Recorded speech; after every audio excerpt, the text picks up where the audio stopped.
I think the danger of facial recognition is that it facilitates authoritarianism.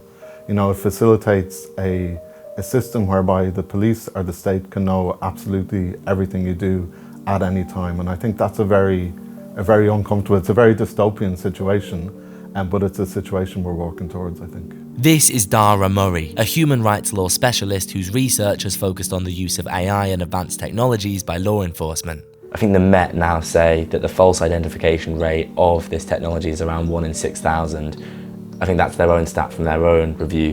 Do you agree with that? Do you believe that? So there's a number of different ways of looking at the stats, and how you kind of approach them can tell a very different story. So the way the Met typically, and other police forces, typically evaluate the stats is that they estimate the total number of people who have passed through a camera, which could be in the thousands, maybe up to nearly 100,000 on really long deployments. And then they compare that against the number of false positives.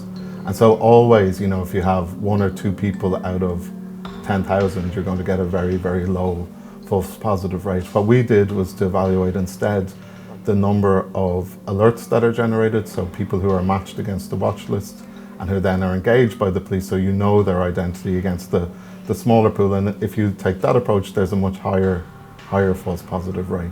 In 2019, Murray co-authored an independent report into the Met Police's trials of live facial recognition technology, and the report was damning to say the least. It found that alerts issued by the technology were verifiably accurate in less than 20% of cases. Existing issues of discrimination in facial recognition technology weren't adequately addressed, and perhaps most damningly, that police deployment of the technology would likely be held unlawful if challenged in a court. A claim that proved to hold weight the following year, when South Wales Police lost a landmark case for their use of the tech. In spite of this, the Met have continued to roll out live facial recognition. They say the technology lets them be more precise in how they tackle crime and identify wanted offenders, and helps keep Londoners safe. And now Keir Starmer is proposing even more. So we're now in an interesting time because Keir Starmer is proposing expanding live facial recognition technology, in spite of reports like yours, to combat the rioting we're seeing across the UK at the moment.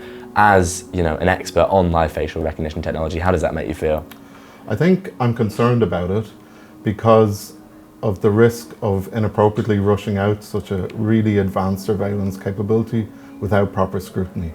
As it is, there hasn't been any real public debate on the appropriateness of using facial recognition, and there's been no legislative scrutiny. So essentially, at the moment, the police set the entire policy framework around how facial recognition can be used, what it can be used for, and who it can be used against. And that's an awful lot of power to hand over to the police without any external scrutiny.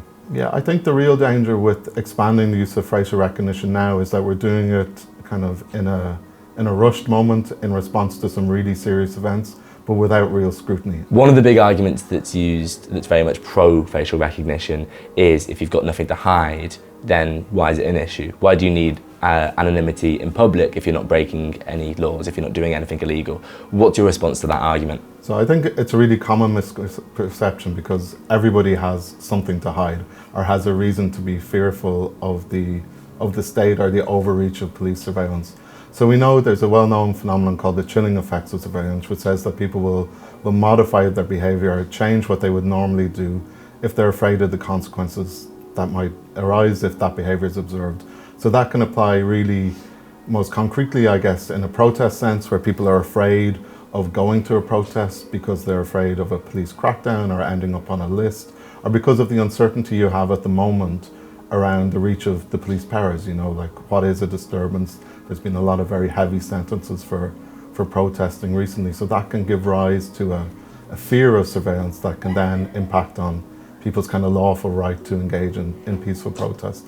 And obviously that's a really big problem, because protest is really central to democracy, and the problem is particularly enhanced in a surveillance context, because the people who are most afraid of surveillance or the consequences of surveillance are people who are typically either from marginalised communities who have a history of discriminatory policing, or people who are outside the status quo, people who are really the most important people to bring about different ideas or to promote change. Here's a simple question. Do you think that more expansive facial recognition technology could help solve the rioting that we're seeing now?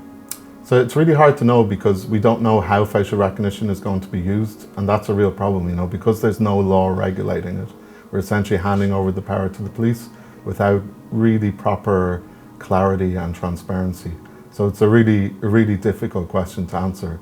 I think what we know so far is that, yeah, facial recognition can identify people, but the real question is it more effective or better, or I suppose less intrusive than existing methods? You know, the police have policed riots and public order offences for decades, you know.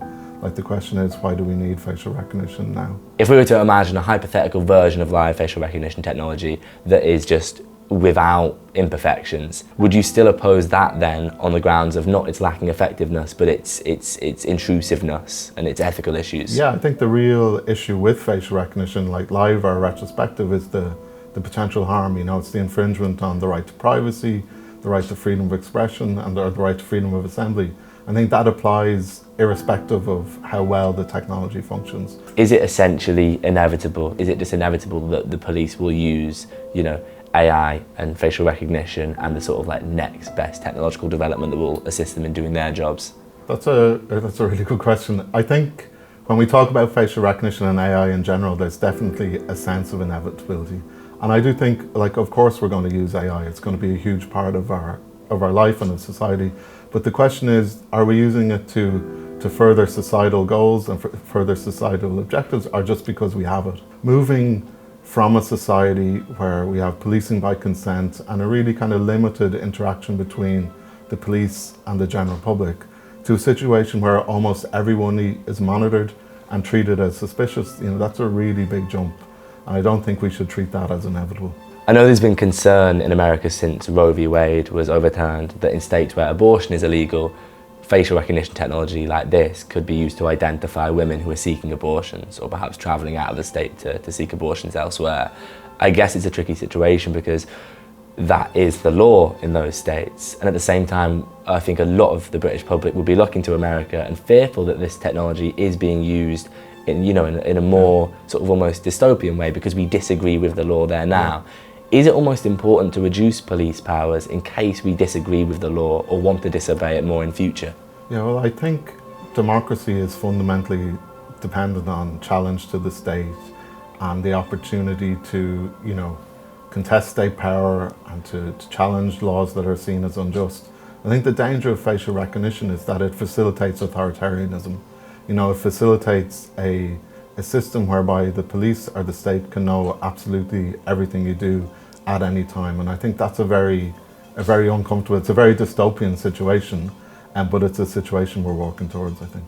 If you had like a 30-second elevator pitch to Keir Starmer then, to presumably, I think what I'm getting is that you'd like to cool things down slightly on the facial recognition front, what would you say to him? That's a good question, I don't know. Well, the elevators, you know, ding, yeah, ding, it's going down. I think, like, history has shown us that there's a real danger in knee-jerk responses to big events or to public order offences. I think the police response to the 2011 riots shows that, you know. I think if we are going to use really advanced surveillance, we need to talk about it. We need to think it through and understand what we're doing. I think the real danger is that we deploy this technology because of perceived need now, and then it becomes normalized. So that something is deployed in response to a really urgent and kind of hopefully extreme or rare situation, but then becomes normalized.